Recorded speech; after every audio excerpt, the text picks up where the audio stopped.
ولا تكونوا كالذين تفرقوا واختلفوا من بعد ما جاءهم البينات وأولئك لهم عذاب عظيم. Bismillahirrahmanirrahim. Assalamualaikum warahmatullahi wabarakatuh.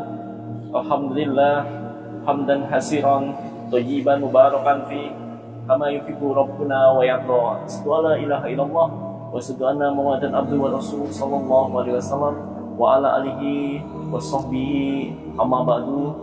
Ikhwatal Islam, ikhwatal iman, akramanallah wa iyyakum. Semoga kita senantiasa dimuliakan Allah. Masyaallah muslimin, malam hari ini ana sedikit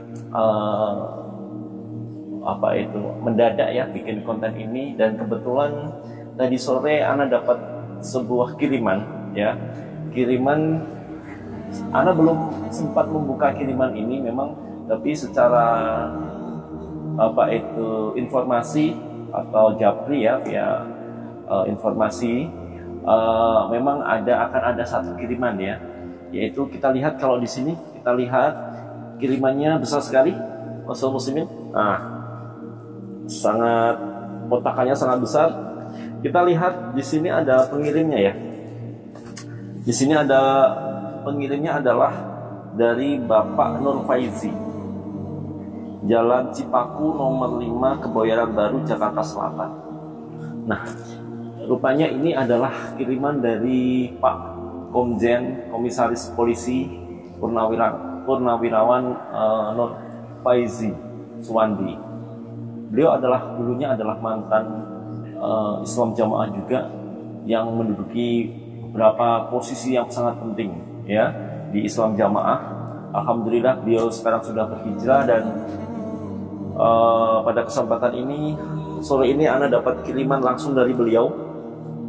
Sekilas memang kemarin beliau japri ana bahwa akan mengirimkan buku yang berasal dari hasil MUI, yaitu buku yang dikeluarkan atau produk MUI yang mungkin akhir-akhir ini juga viral ya di media sosial, yaitu adanya buku pembinaan terhadap LDII.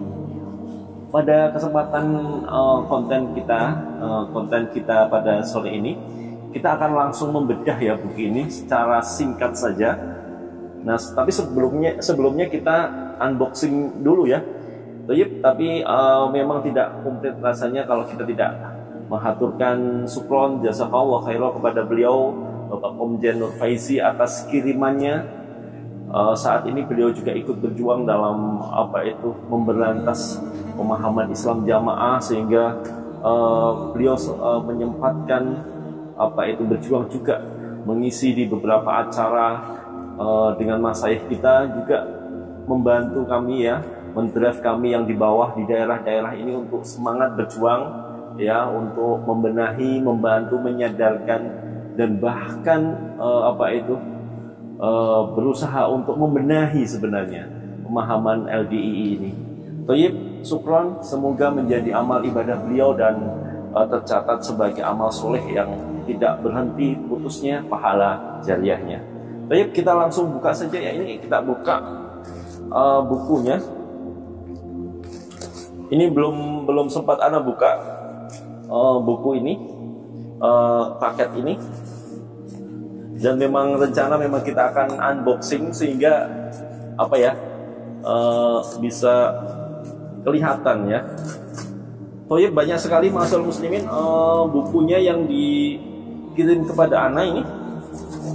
Masyaallah. Aduh, ada berapa eksemplar ini ya? Masyaallah. Coba kalau kita lihat, masyaallah, ini ada isinya juga, ada brosur. Oh, dari Agrarius ya. Wah, Masya Allah. Ini bukunya. Ya, Masya Allah. Bukunya banyak sekali. Kemudian, yang di bawah masih ada juga Masya Allah, banyak sekali buku yang diserahkan ke kami, masih banyak sekali, Masya Allah. Ini jumlahnya, woi, Masya Allah. Ya, coba kita lihat.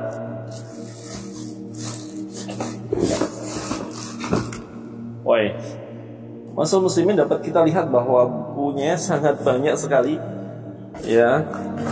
Kemudian masih ada buku juga, woi, luar biasa, sangat. Nanti kita hitung. Kemudian beliau juga mengirimkan ini nih, apa itu, obat-obatan ya, Agarylus, ya. Oh ya, ini khasiatnya luar biasa mungkin ya. Nanti kita baca. Oh, ini untuk stamina ya. Masya Allah, luar biasa. Syukron jazakallahu khairan atas hadiahnya pada beliau yang ayahanda kami yang kami hormati, Bapak Komzen Nurfaisi Suwandi. Jadi kita hitung, Masya Allah muslimin, berapa yang dikirimkan untuk Cilacap ini ya. Mungkin beliau juga di daerah-daerah lain juga mengirimkan. Ini sangat banyak sekali ya. Insyaallah ada 2 tumpuk. Kita hitung eksemplarnya ini. Ini rencana memang buku-buku ini akan kami sebarkan ya di daerah Cilacap, terutama untuk instansi-instansi pemerintahan. Kemudian rencana memang saya edarkan untuk MUI Cilacap, kemudian untuk apa itu Depak, ya, kemudian FKUB, kemudian Kejaksaan Negeri, kemudian yang tidak kalah pentingnya adalah masjid-masjid dan ustadz-ustadz yang sudah lama request, yang beberapa hari lalu request ana mengenai adanya terbitan buku ini, dan beliau menanyakan apakah memang sudah ada. Banyak sekali ustadz-ustadz yang antusias ya terhadap buku ini juga, kemudian yang mengikuti perkembangan LDII. Baik, ini adalah buku-bukunya. Kita hitung ya jumlah bukunya. Ini sampai tinggi sekali. Berapa ini jumlahnya? Dan kita akan sebarkan ke instansi-instansi pemerintahan yang penting, yang harus punya edukasi ya, harus teredukasi dengan adanya LDII. Baik, kita hitung coba, Masya Allah muslimin, ada 1, 2, 3, 4, 5, 6, 7, 8, 9, 10, 11, 12, 13, 14, 15, 16, 17, 18, 19 itu 38 ditambah 1, 39, mungkin hampir 40 buku ya, sekitar 40 buku ini. Untuk area Cilacap ada 40 buku. Masya Allah muslimin, kita lihat ini bukunya ya. Kita lihat, kita akan bedah buku ini. Mungkin waktu konten ini agak sedikit lebih lama, tetapi kita ingin membuka buku ini kontennya seperti apa. Dan Ana terus terang juga belum membuka ya untuk buku ini, dan baru kali ini kita buka dan kita lihat secara langsung ya. Karena kalau di media sosial mungkin sudah beredar spill ataupun foto-foto halamannya, tetapi untuk detailnya akan kita buka saat ini, dan di channel ini akan kita kupas secara singkat mungkin ya, secara singkat saja. Baik, kita tata terlebih dahulu, kita buka. Buku ini adalah buku terbitan dari MUI yang berjudul adalah Buku Pembinaan LDII Menuju Paradigma Baru. Ya, menuju paradigma baru berdasarkan Wasatiyatul Islam. Kemudian di sini adalah penerbit adalah Komisi Pengkajian Penelitian dan Pengembangan, Lembaga Pentaskhih Buku dan Konten Keislaman, Majelis Ulama Indonesia tahun 2003. Ini resmi ya dari MUI, terbitan dari MUI. Baik. Kemudian kalau kita buka di sini kita buka ya. Ana juga sama sekali belum membuka buku ini, dan langsung saja kita bedah secara singkat mungkin ya. Yang pertama adalah di sini adalah ada beberapa tokoh-tokoh yang menjadi penanggung jawab dan pengarah. Kemudian ada tim penulis, ada tim ahli, editor, penyelaras bahasa dan lain sebagainya. Masya Allah di sini semua gelarnya adalah Kiai Haji, Profesor, ya, dan ada juga LC, PhD dan MSI dan MAG. Luar biasa sekali di sini adalah tokoh-tokohnya. Kemudian di sini ada juga sambutan. Yang pertama adalah sambutan dari Ketua MUI, Ketua Majelis Ulama Indonesia, Kiai Haji Muhammad Anwar Iskandar. Toyib, kita bacakan spill sedikit saja.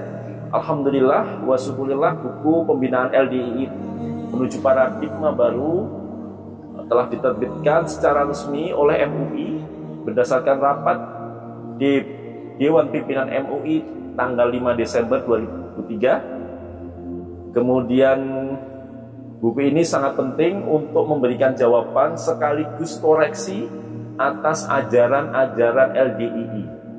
Kita garis bawahi, memberikan jawaban sekaligus koreksi atas ajaran-ajaran LDII.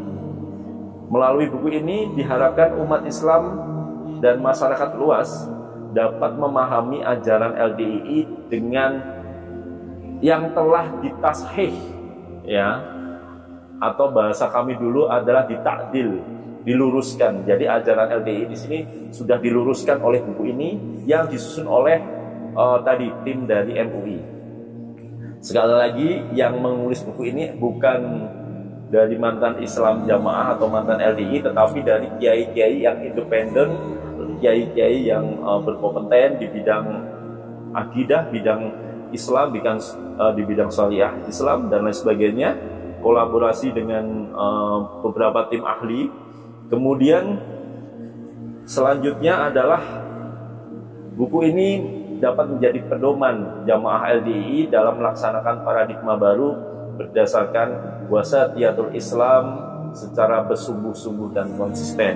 Itu adalah spill kata sambutan pertama.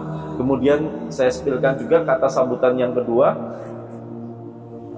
yaitu adalah dari Profesor Doktor, ini yang kedua, Profesor Doktor Haji Utang Ranuwijaya MA.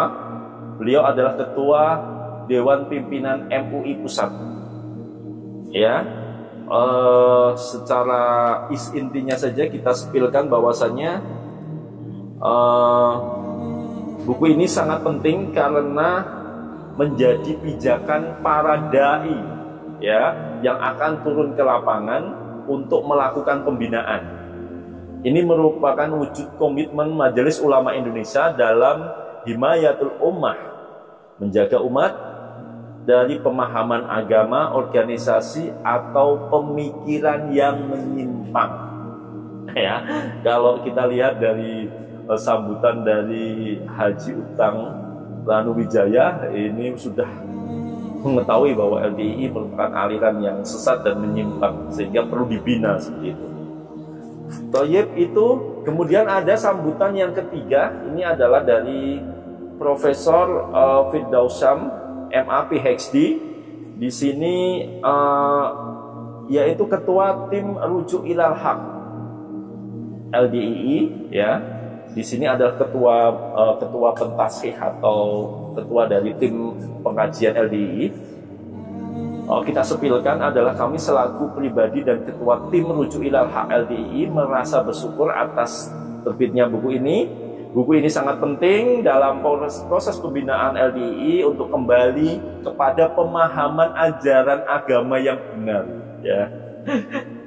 Ayo, ini buku ini merupakan counter naratif dan correction, atau dalam istilahnya arad wal al-tashih terhadap 12 tema utama.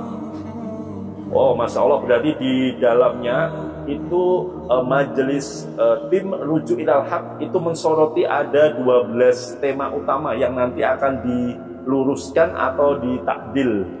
Masyaallah muslimin, memang sebelumnya kita juga di mantan Islam Jamaah atau ustadz-ustadz kami juga dulu sudah menyusun buku takdil, ya, seperti ini yang kami susun secara internal. Tapi nampaknya buku ini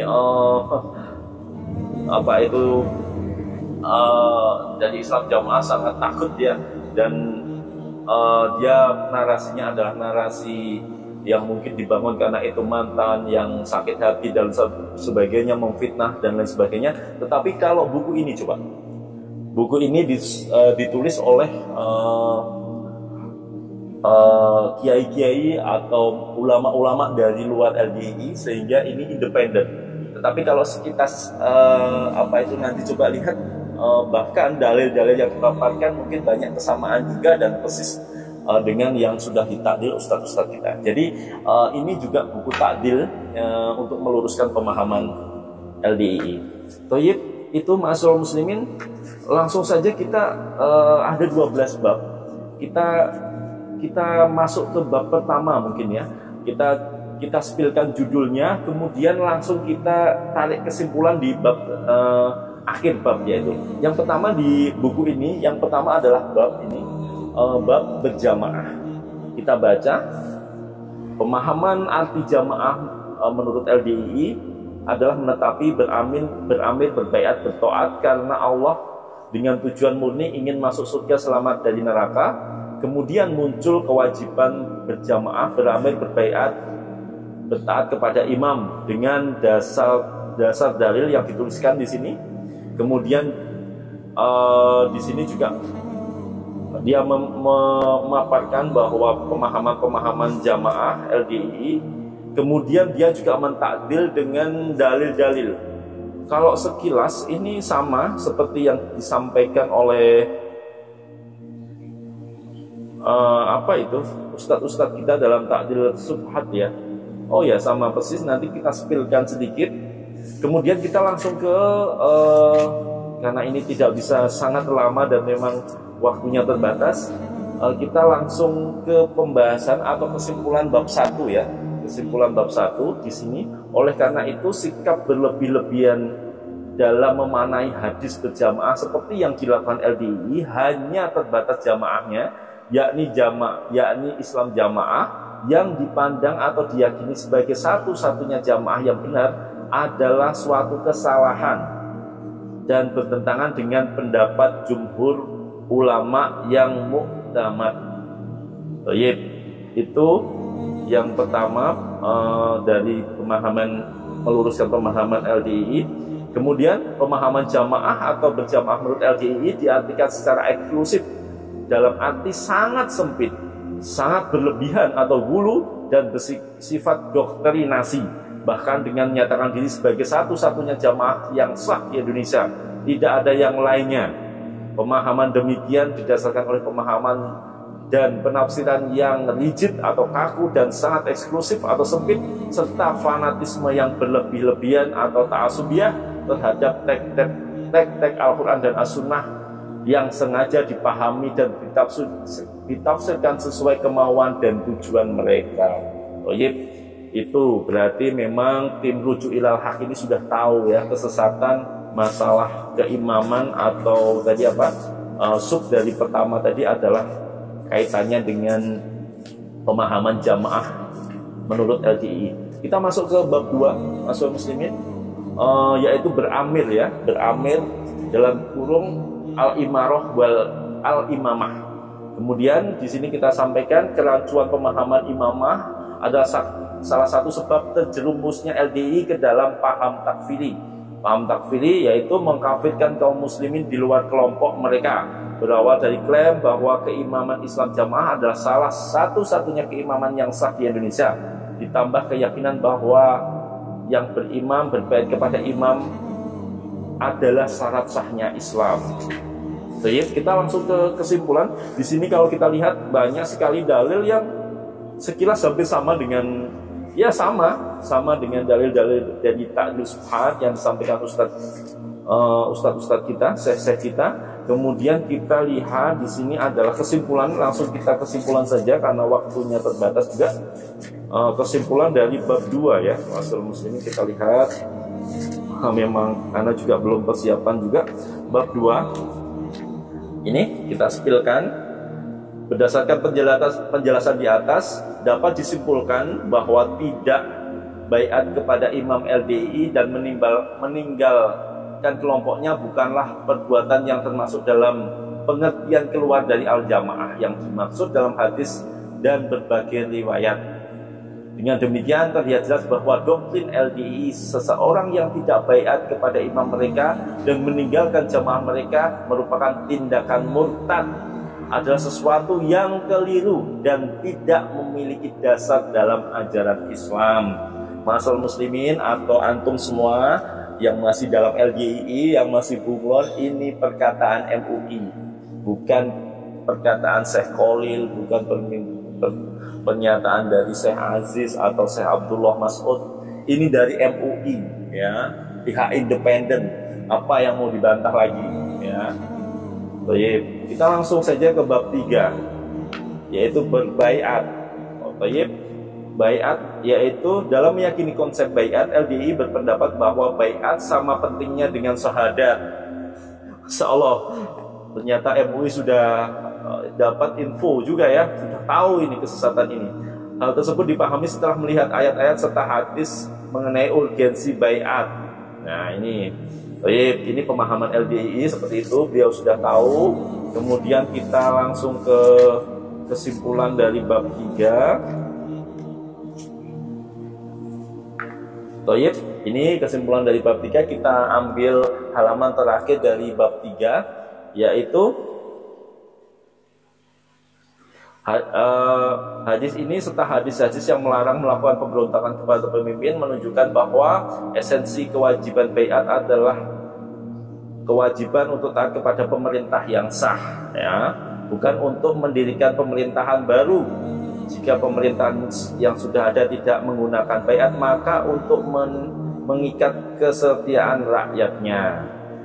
Hadis-hadis itu juga berimplikasi pada wajibnya ditaati ialah pemerintah yang sah, dan orang-orang yang mengaku imam atau menyerukan baiat tidaklah wajib ditaati meskipun pemerintah di daerah tersebut tidak menggunakan baiat. Nah, ini ulama-ulama dari MUI menyebutkan bahwa kita atau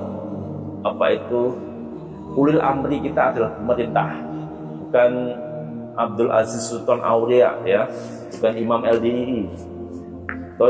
Kita masuk ke bab 4, ya. Masalah muslimin, masih ada beberapa bab lagi.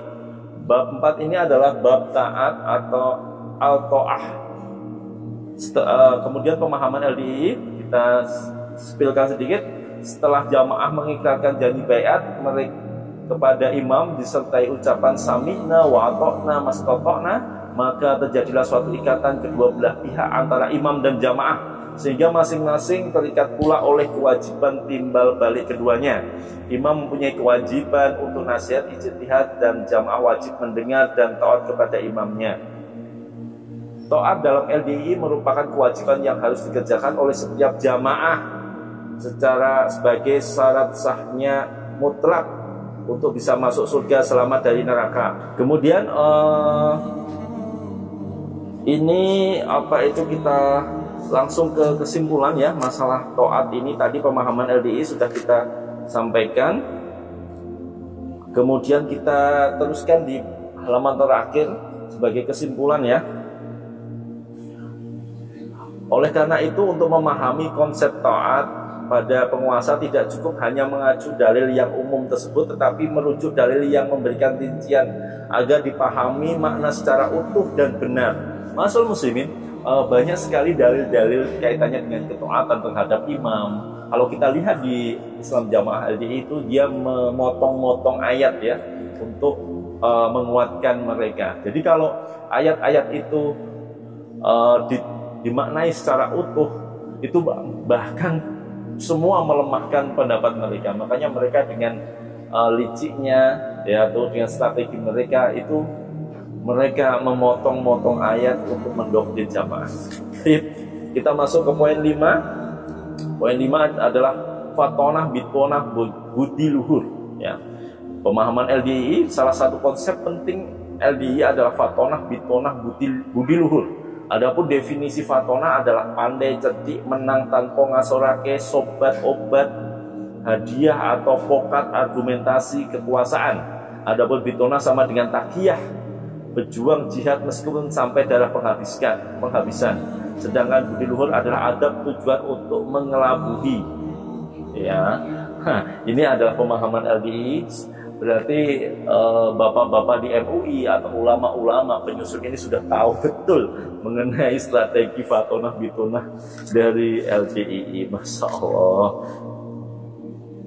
Baik, kita langsung sepilkan kesimpulannya di bab Fatonah Bitonah Budi Luhur, bab yang kelima ini. Memang LDII memposisikan dirinya seakan-akan sama dengan kondisi yang menjadikan kebolehan berbohong. Tapi sebenarnya yang dilakukan LDII melalui Bitonah tidaklah dapat dibenarkan melalui dalil-dalil di atas, karena tujuan mereka bukan untuk mewujudkan kemaslahatan, tetapi mereka melakukan kebohongan untuk menutupi keburukan dari doktrin yang ada di dalam kelompok LDII. Masya Allah. Masuk kita ke bab ke-6, ya. Bab ke-6 ini adalah isrun, IR atau infak rezeki atau infak rutin. Ya, pemahaman LDI, jamaah LDI diwajibkan memberikan infak rutin 10% di tiap bulannya. Dalam bahasa mereka disebut isrun atau IR. Bagi LDI, IR sebagai indikator keimanan. Ya, kalau nggak IR berarti nggak jamaah, nggak surga. IR merupakan ijtihad imam yang harus ditaati. Harta jamaah adalah harta imam dan harta fisabilillah adalah harta imam. Ya, itu pemahaman LDI ini. Kemudian banyak sekali pendapat-pendapat, kemudian dalil-dalil yang disampaikan di sini. Nah, ini kita langsung ke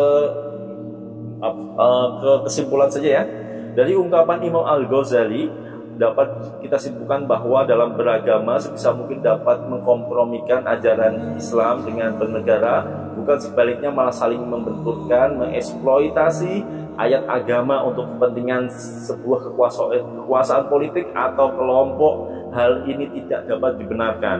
Selanjutnya terkait iuran wajib 10% yang dibebankan kepada jamaah LDII, itu juga bertentangan dengan dalil-dalil dan fakta sejarah yang telah disebutkan di atas, karena masa sekarang tidaklah sama dengan masa yang lalu dan masih dalam kondisi perang. Ya, masa yang lalu yang masih dalam kondisi perang, dan aktivitas sosial dibedakan berdasarkan agama. Sedangkan saat ini sudah tidak seperti itu, bahkan bertentangan dengan prinsip hidup bernegara. Dengarkan ini bagi antum semua yang masih menyetor IR, ya, antum hanya memperkaya Bapak Imam. Coba adalah reportnya nggak IR itu, hartanya berapa, digunakan untuk apa, ya. Coba antum pikir itu. Bab 7, ya, bab 7 adalah 5 bab ngaji, ngamal, bela, sambung jamaah, taat. Masya Allah, berarti sudah sangat masuk juga ini MUI dalam semua lini di doktrinasi LDII, ya. Masya Allah. Selanjutnya ini pemahaman LDII untuk mensukseskan misi LDII ada 5 hal yang menjadi nasihat utama untuk selalu diingat oleh jamaahnya. Hal itu disebut 5 bab sebagai program ibadah dalam jamaah. Ya, ini pemahaman LDII. Kemudian kita langsung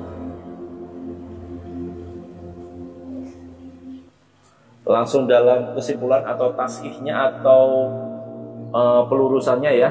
Sepintas isi judul 5 bab nasihat bagi LDII sesuai dengan prinsip agama Islam. Tetapi kenyataannya tidak seperti itu. Jika membaca isi atau penjabarannya, maka kita akan menemukan kerancuan dan kekeliruan LDII. Toyib, ini dijelaskan lagi, tetapi waktu mungkin akan kita persingkat. Kemudian bab 8, masalah muslimin. Bab 8 adalah bid'ah, kurofat, syirik, tahayul, ya. Pemahaman LDII, narasi yang dibangun LDII dalam permasalahan ini adalah menegaskan bahwa Al-Quran dan Al-Hadis adalah dasar atau pedoman dalam menjalankan ibadah kepada Allah, tidak usah ditambah dengan kitab-kitab yang lain, dan mendeklarasikan jamaah sebagai bentuk aslinya Islam. Setelah itu baru mereka mendefinisikan bid'ah, khurafat, syirik, tahayul. Di sini disampaikan pendapat-pendapat mengenai LDII. Kemudian kita langsung sepilkan saja kesimpulan dari bab ini.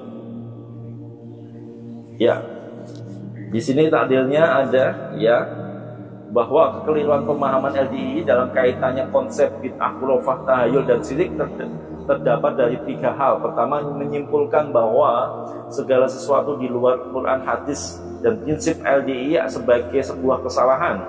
Kedua, dalam mendefinisikan bid'ah tidak merujuk pendapat ulama dan konteks hadis atau memahami hadis secara tekstual. Ketiga, menambahkan kriteria diterima hanya pada prinsip mangkul LDII. Berikut ini koreksi atas kekeliruan tersebut dan dimulai dengan definisi bid'ah. Baik, ini banyak sekali kesimpulannya dan memang tidak bisa kami sampaikan satu persatu secara detail karena waktu yang terbatas ya, Masyaallah muslimin. Kita masuk ke dalam bab 9 Quran hadis jamaah ini. Pemahaman LDII dalam memahami Al-Quran dan Al-Hadis. LDII mempunyai pemahaman yang berbeda dengan ijma dan pendapat para ulama. Coba ini, dalam memahami Quran dan hadis, LDII mempunyai pendapat yang berbeda dengan ijma dan pendapat para ulama. Bagi mereka LDII, Al-Quran dan hadis dipahami secara tekstual dan mengikuti ijtihad atau perintah amir atau imam jamaah, sehingga pemahaman atas Al-Quran dan Al-Hadis bersumber dari ulama atau umat muslim di luar mereka tidak dapat diterima oleh LDII. Betul ya, seperti itu adanya kita sampaikan tasihnya atau pelurusannya. Di sini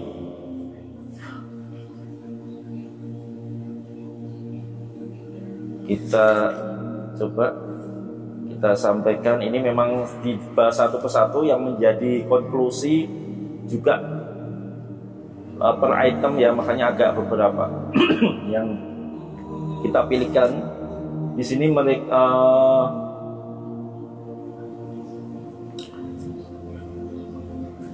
ya, di sini dalam konteks ini ada beberapa pendapat yang banyak sekali dan tidak ditulis konklusi, tetapi ditakdil satu persatu ya. Baik, kita lanjutkan saja ke bab 10 ya, mangkul, musnad, dan mutasil. Pemahaman LDII. Di sini beberapa ayat ya. Dengan ayat-ayat inilah LDII menyandarkan kewajiban mangkul sebagai satu-satunya cara untuk menerima ilmu agama. Ya, ini. Baik. Kemudian takdilnya ini juga banyak sekali penjelasannya, dan nah ini baik, langsung di halaman terakhir bab 10 ini. Oleh karena itu dapat disimpulkan bahwa larangan yang dikandung oleh kedua hadis di atas kepada orang yang menggunakan akal, ya siapa saja pendukung dari hadis yang marfu atau mauquf tanpa meneliti ucapan para imam dari ulama ahli bahasa Arab yang tidak sesuai dengan kaidah syar'iyyah, bahkan dia menyesuaikan dengan akalnya saja. Adapun ra'yi yang didukung oleh dalil, maka yang demikian itu tidak mengapa. Jelaslah di sini pemahaman LDII tentang konsep mangkul, musnad, mutasil ini hanya sebagai cara untuk melindungi akidah mereka yang dari kritik luar, atau menjaga jamaah mereka agar tidak mendapatkan ilmu-ilmu Islam dari selain LDII. Bab 11 takfir ya, takfiri ya. Pemahaman atau doktrin LDII. Pemahaman takfir dalam LDII misalnya dapat ditemukan dalam materi CAI tahun 97 berjudul Pentingnya Pembinaan Generasi Muda Jamaah halaman 8. Ini ada kutipannya. Nah, di sini di garis bawahi. Dan dalam nasihat supaya ditekankan bahwa bagaimanapun juga cantiknya dan gantengnya orang di luar jamaah, mereka itu adalah orang kafir, musuh Allah, musuh orang iman, calon ahli neraka, dan tidak boleh dikasihani. Ini takfiri dari pemahaman Islam jamaah ini. Kamu kalau di luar Islam jamaah, kamu berarti kafir, musuh Allah, musuh orang iman, calon ahli neraka, tidak boleh dikasihani. Itu paham takfiri yang ada dalam LDI.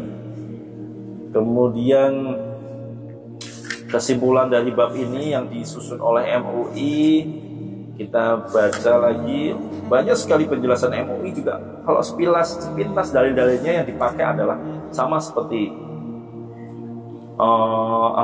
ta'dil subhat juga. Oleh karena itu kita tidak boleh serta-merta mengkafirkan. Ini dari MUI ya. Seorang muslim yang tetap keislamannya dan tidak ada bukti yang nyata mengenai kekafirannya.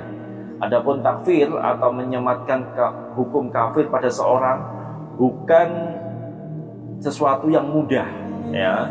Tidak serta-merta hanya dengan melihat pada ucapan atau perbuatannya. Hal ini karena tidak setiap ucapan atau perbuatan yang menyimpang dapat menyebabkan orang menjadi kafir.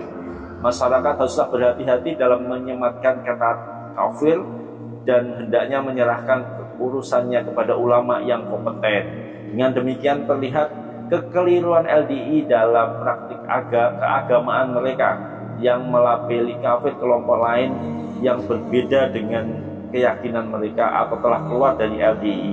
Hal ini menjadi sesuatu yang perlu direspon dan diluruskan karena perilaku takfir menyematkan vonis kafir dapat memberikan dampak buruk karena dapat melahirkan permusuhan, pertumpahan darah sampai mengancam keutuhan NKRI. Dengarkan itu Islam Jamaah LDII. Anda kan masih saja takfir, ya. Jamaah surga tidak jamaah neraka, itu kan masih sampai hari ini, ya. Sampai hari ini, detik ini masih seperti itu, ya. Luar biasa. Dan itu kalau diklarifikasi dia tidak mengaku seperti itu, tetapi kalau ajarannya ke dalam, ya, seperti itu pengajian mereka. Ini bab 12, bab terakhir, surat taubat dan kafarah taubat. Pemahaman LDI, salah satu syariat Islam untuk menghapuskan dosa-dosa seorang imam adalah dengan melaksanakan taubat nasuha. Dalam kaitannya dengan kafarah, LDI mengkaitkan taubat nasuha dengan esensi dari yang disyariatkan kafarat, ya. Oleh karena itu menurut mereka kafarat dalam pelaksananya harus disesuaikan bagaimana melaksanakan taubat.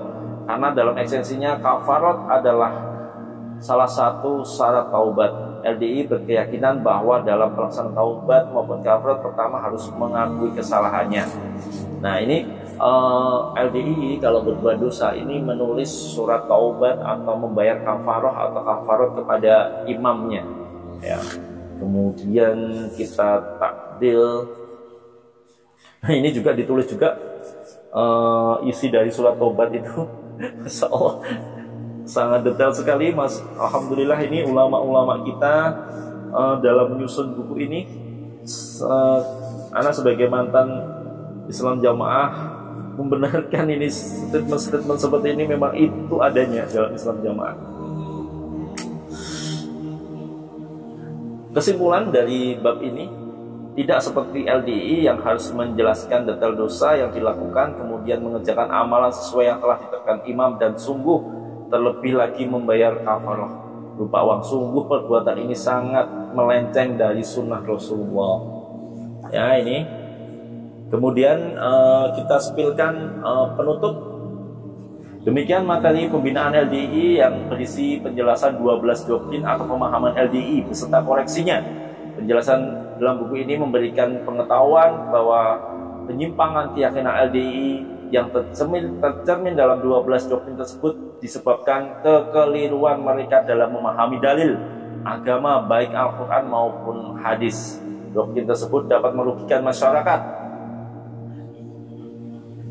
dan berhasil mereka rekrut dan masyarakat luas termasuk keutuhan negara kesatuan Indonesia, karena paham yang mereka yakini dapat berpotensi menjadikan seseorang berpikir dan bersikap eksklusif serta radikal. Semoga buku ini dapat memberikan manfaat menyadarkan jamaah dan organisasi LDII agar melaksanakan paradigma baru dan mengikuti jalan beragama yang benar ala ahli sunnah wal jamaah. Selain itu, semoga buku ini juga dapat melindungi masyarakat di luar LDII agar tidak terjerumus dalam pemahaman dan tidak masuk ke dalam paham yang sesat dan menyimpang. Amin. Baik, mahasiswa muslimin, itu. Kemudian di buku ini ada daftar pustaka juga yang sangat banyak, ya, kitab-kitab rujukan, kemudian ya referensi-referensi yang dipakai para tim rujuk ilal haq ini sangat detail. Kemudian di sini juga ada rekomendasi MUI sebelumnya yang menyatakan bahwa LDII, pembinaan terhadap LDII harus melakukan paradigma baru. Kemudian edar yang pertama kita sampaikan saja ya. Yang pertama adalah tausiah tentang mengenai MUI yang bahwasanya himbauan untuk melaksanakan paradigma baru ini dituliskan di Jakarta tahun 27 Mei 2021 ya. Toyib, ini bisa dilihat di layar ya, mungkin nanti kita tidak baca. Kemudian di sini ada juga surat MUI yang dituliskan di 22 Juni 2023, yaitu tentang mengeluarkan semua unsur LDII dalam kepengurusan MUI. Juga ada, nanti kita spilkan di layar juga. Kemudian di sini juga surat MUI tanggal 30 Maret 2021, yaitu mengenai susunan tim rujuk ilal haq. Ini ada surat keputusannya atau surat pengangkatannya tim ini.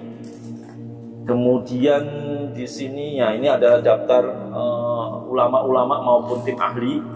Kemudian di sini adalah surat pernyataan. Nah, ini surat pernyataan yang dulu mengenai pernyataan LDII. Bismillahirrahmanirrahim. Demi Allah, kami pimpinan Lembaga Dakwah Islam Indonesia menyatakan sebagai berikut. Kami belum menjalankan paradigma baru. Jadi sudah disuruh menjalankan paradigma baru, tetapi mereka mengakui tanggal 19 April 2021 mereka belum menjalankan paradigma baru secara baik dan sungguh-sungguh. Yang dua, bersedia menjalankan paradigma baru secara jujur, bersungguh-sungguh, murni, konsekuen dan konsisten. Bersedia dibina Majelis Ulama Indonesia bersama umat Islam lainnya secara sungguh-sungguh dan menyeluruh menjalankan paradigma baru. Yang keempat, bersedia menerima konsekuensi apapun, ya, termasuk konsekuensi hukum, dibubarkan sekalian ini kalau perlu ya. Apabila terbukti kemudian hari kami tidak melaksanakan paradigma baru secara jujur dan sungguh-sungguh. Demikian surat ini dibuat penuh kesadaran 19 April 2021 yang bertanda tangan adalah di sini ada Abdul Aziz Imam tapi dicoret, kemudian Iswanto Santoso Ketua Umum, Dodi Taufik Wijaya Sekretaris Umum, kemudian ada saksi-saksi dari MUI Pusat nih ya. Kemudian ini sampai sekarang mereka belum berparadigma baru. Kemudian MUI juga sudah menyampaikan buku ini, ada fotonya penyerahan buku ini ke DPD LDII Pusat Pak Kriswanto ya. Semoga mereka cepat melaksanakan paradigma baru dengan adanya buku ini. Nah, saya berpikiran bahwa kalau mereka tidak segera menerapkan buku ini, cepat atau lambat klaim kesesat atau fatwa sesat MUI pasti akan dikeluarkan, dan cepat atau lambat pula LDII akan segera dibubarkan. Oleh karenanya kepada antum semua ya, masyarakat LDII ya, harus tahu ada buku ini ya. Mungkin antum semua tidak sampai ya, tidak tahu ada buku seperti ini juga. Ya, ini mungkin buku ini khusus di kalangan atas. Soalnya kalau kalangan bawah sampai tahu bisa geger ini, ya. Makanya dengan video ini kita sampaikan, kita sosialisasikan ada buku ini. Cepat atau lambat kalau antum tidak berubah, ya, tidak berubah menjadi paradigma baru, dengan buku ini kita isyaratkan bahwa bisa saja MUI segera mengeluarkan fatwa sesat dan kemudian bisa ditindaklanjuti oleh kejaksaan dengan pembubaran LDI. Baik, itu Ma'asyiral muslimin, sedikit bedah buku kita pada malam hari ini. Segera nanti kita akan distribusikan semua ini kepada kalangan yang ada di Cilacap ini, dan semuanya semoga bisa tersosialisasi dengan baik buku ini dan diterapkan betul agar masyarakat semakin terlindungi dari bahaya kesesatan Islam jamaah. Wassallallahu ala Muhammad wa ala alihi washabbihi wasallam wa akhiru da'wana alhamdulillahirabbil alamin. Subhanaka wa bihamdika asyhadu an la ilaha illa anta astaghfiruka wa atubu ilaik. Wassalamualaikum warahmatullahi wabarakatuh. ولا تكونوا كالذين تفرقوا واختلفوا من بعد ما جاءهم البينات وأولئك لهم عذاب عظيم.